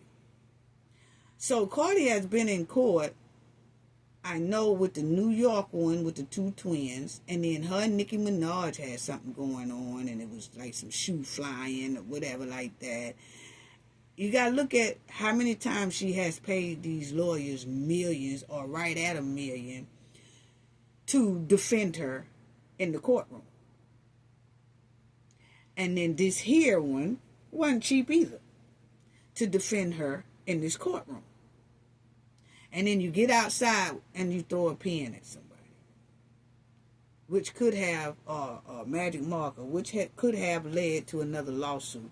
So when you paying a meal here and a meal there and a meal there and a meal there like 4 or 5 times, that's $5 million. That is not a win in your pocket. Yes, it's a win because you don't have to pay other people, but you have just flushed $4 million or $5 million in the toilet when all you had to do was control your temper. That's all I'm saying. That's all I'm saying. So, that's all I'm saying on that. So, thank you to everybody. Appreciate it. Love y'all. Sending loves and hugs to each and every one of you. Thank you to the replay gang. Thank you to our subscribers, old subscribers, new subscribers. Thank you to the moderators. Thank you to the chat. Thank you to the people in the comment section. Sending love and hugs to you all. I do want to give a shout out to Darlene Chestnut. Thank you so much for your generous donation. Your generosity is greatly appreciated. Once again, thank you. Thank you so much, Darlene Chestnut. Thank you so much for your generous donation. We're sending love and hugs to you. And I'm sending big love and hugs to the Knowledge family. Gain knowledge to prevent blockage. And we all know what that means. The more you know, the harder it is for anybody to block you out from your goals and success. Bye-bye.